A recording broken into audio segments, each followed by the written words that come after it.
देखो ये जो इक्वेशन है कि y is equal to 2a sine के एक्स कॉस ओमेगा टी। अब ये चाहे तो साइन कॉस में हो सकता है, कॉस में हो सकता है, कॉस साइन में हो सकता है एंड इवन साइन में हो सकता है। अब बहुत ही इंटरेस्टिंग है इसका एनालिसिस करना। स्टैंडिंग वेव की इक्वेशन है बेसिकली। अब देखो ओमेगा टी के साथ जो भी होता है वो ओमेगा टी क्या है बेसिकली, हम जब एसएचएम की भी बात करते थे तो वो पार्टिकल उस टाइम पर कहाँ पर है वो ओमेगा से पता चलती थी हमको, कि अगर फेज़र दिखे तो फेज़र उतना कितना ओमेगा घूम गया है टाइम उतने टी में। तो हम जब इसमें अगर देखते हैं कि पार्टिकल, अब देखो अगर हम इसमें टी डाल को जीरो यानी कि कॉस जीरो वन, अब वन मतलब कि पार्टिकल एक्सट्रीम पर होगा। कॉस जीरो की वैल्यू में एक्सट्रीम वैल्यू क्या होगी, कॉस की वन ही होती है। वन मतलब कि टाइम टी इक्वल जीरो पर पार्टिकल जो होगा वो अपने एक्सट्रीम पर होगा। अभी इसका थोड़ा समझ में भी नहीं आएगा क्योंकि थोड़ा ये डाउट है, लेकिन यहाँ पर बस उसकी बात करते हैं। और अगर साइन के एक्स को डाल दूँ, अब साइन के एक्स क्या दे रहा है, वैसे तो साइन के एक्स का हमने एसएचएम में कुछ देखा नहीं, बट यहाँ पर एक्स है, एक्स यानी कि एक्स इक्वल टू जीरो पर ये साइन के एक्स क्या है बेसिकली। अब ये जो इतना पार्ट है ना, ये है मेरा एम्पलीट्यूड है ये मेरा, इसको हम इग्नोर कर दें क्योंकि हम बस साइन फंक्शन के बारे में बात कर रहे हैं। तो अगर साइन के एक्स में एक्स की वैल्यू ज़ीरो डालते हैं तो इसकी वैल्यू क्या देगी, ज़ीरो, यानी कि एम्पलीट्यूड ज़ीरो है उस टाइम पर। और एम्पलीट्यूड ज़ीरो है और ठीक है चलो वो हो गया।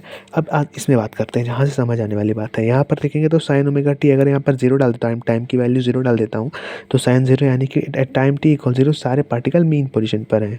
ऑब्वियसली ये क्या बता रहा है, पोजीशन बता रहा है, तो जीरो हो गया मतलब मीन पोजीशन पे है। तो देखो टाइम टी इक्वल जीरो पे सारे पार्टिकल अपने अपने मीन पोजीशन पे, ये पार्टिकल जैसे बैठे हुए हैं।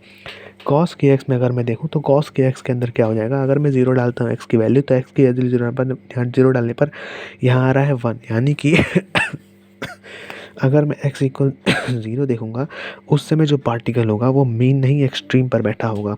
ये क्या बता रहा है, मेरा नोड या फिर एंटी नोड के बारे में बता रहा है, यानी कि बेसिकली एम्पलीट्यूड के बारे में बता रहा है। तो अगर कॉस की वैल्यू वन आ गई है यानी कि एक्सट्रीम आ गई, एक्सट्रीम यानी कि एम्पलीट्यूड, यानी कि उस जगह पर जो है एम्पलीट्यूड होगा। अब जैसे जैसे आगे बढ़ेगा फिर आगे जैसे हम देख सकते हैं कि अगर एम्पलीट्यूड है तो बगल में तो गिरना ही है, फिर नीचे उठना ही है। अब यहाँ पर देखो वही बात लिखी हुई है कि एक्स वाली जो टर्म होती है वो एम्पलीट्यूड में आती है, ठीक है, एम्पलीट्यूड में आती है, आगे टू है फिर साइन या कॉस फिर के एक्स, तो एम्पलीट्यूड में आती है तो ये बताएगी नोड है या नहीं है, ठीक है, एट एक्स इक्वल जीरो। फिर यहाँ पर जो ओमेगा टी वाली पोजीशन के लिए होती है तो ये बताएगी कि जो पार्टिकल है वो टाइम टी इक्वल जीरो पर कहाँ पर है। मीन पे होंगे तो एक्सट्रीम पे जाना चाहेंगे, एक्सट्रीम पे होंगे तो मीन पे आना चाहेंगे। यहाँ पर सबसे अच्छा ये देखो एग्जांपल, अगर y is equal to 2a sine के X sine omega T, T की वैल्यू जीरो डालेंगे तो यानी कि पता चलेगा कि साइन की वैल्यू भी जीरो हो जाएगी, यानी कि जो सारे पार्टिकल होंगे वो टाइम टी इक्वल जीरो पर अपने अपने मेन पोजीशन पर बैठे होंगे, ठीक है डन। साइन की एक्स यानी कि बताएगा कि नोड है या फिर एंटी नोड, एक्स की वैल्यू जीरो डालने पर ये भी जीरो आ रहा है यानी कि उस जगह पर नोड है।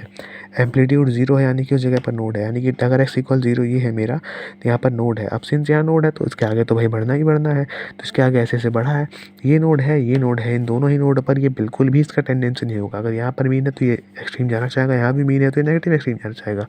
बेसिकली ये हो गया इसका इंटरप्रिटेशन।